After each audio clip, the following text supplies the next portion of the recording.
Hello and welcome. Thank you so much for coming and spending some time with me.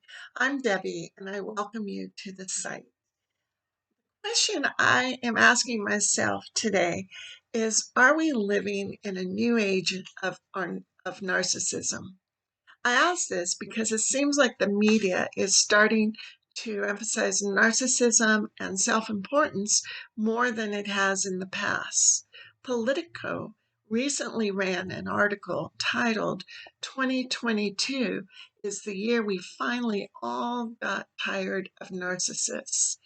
There have been many releases of self-titled docuseries, YouTube videos, TikToks, etc., along with multiple book releases touting the virtues of the protagonist while identifying weaknesses and lack of virtue in those who oppose the protagonist or who just won't give that person what they want. Even in the House of Representatives, we had members whom sources reported said they would resign if Kevin McCarthy won the position of Speaker of the House. This was reported by Fox News, Vanity Fair, the New York Post, and other sites. So both conservative as liberal sites. The Newport Institute, which specializes in focusing on the causes of mental, substance abuse, and behavioral issues in young adults, identified that higher amounts of social media use could lead to higher rates of narcissism. So, why is this a topic I thought we should address? Well, because narcissism turns the sole purpose and priority of one onto themselves, rather than thinking about others and the consequence of one's narcissistic actions on others. Many of us have experienced interactions with narcissistic individuals that have had negative impacts on us as we just become pawns in the games they are playing and the goals they are trying to achieve. There's much talk and many articles about growing divisions within our society. But when one focuses solely on oneself and blames others for anything that does not work in that person's favor or grant them the attention and importance to which they believe they are entitled, it does lead to increased blame, as well as to further divisions and attacks on those who do not support or enhance the life of the narcissist. Concept of narcissism goes back to Greek mythology and the person of Narcissus, who fell in love with himself, and therefore his whole life was consumed with himself, and he could then never love or show love to another. It is very popularly said that we must love ourselves, but loving ourselves is not the same as loving ourselves to the exclusion of loving others. Yet we see in increasing examples and formats that there are those who love themselves to the point of not caring about others, and in fact, intentionally hurting those whom the narcissist believes are hindering them from all that they deserve.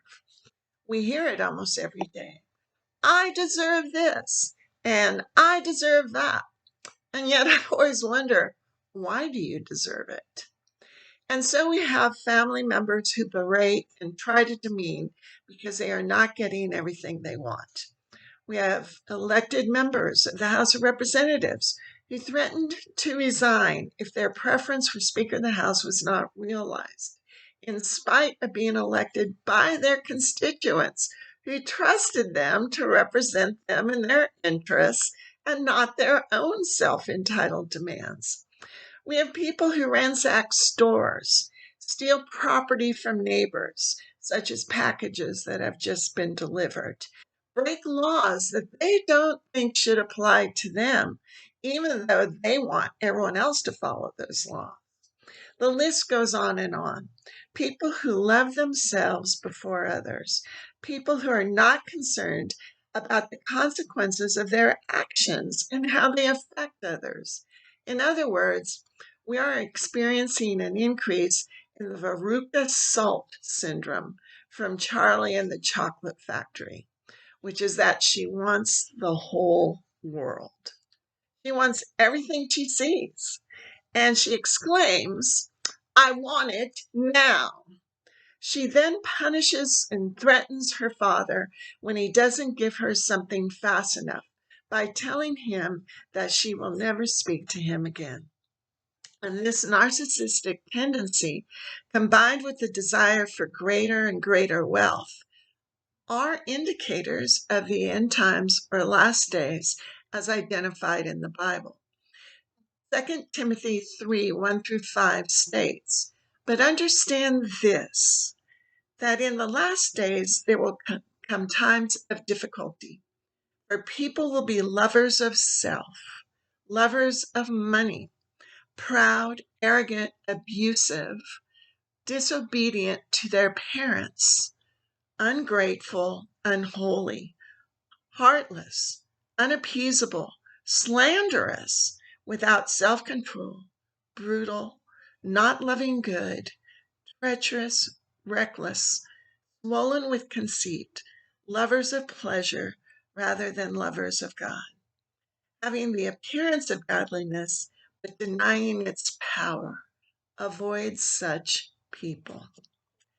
As there seems to be more and more examples of people pursuing their own interests at the cost of the interests of others, as well as people loving themselves to the point of exclusion and not loving others, I would like to challenge all of us to love our neighbors as ourselves and to consider the consequences and impact on others of our actions and words. Instead of being the Veruca Salts from Charlie and the Chocolate Factory, let's be the Charlies, kind-hearted and selfless. I hope you have a wonderful week. Thank you for joining me.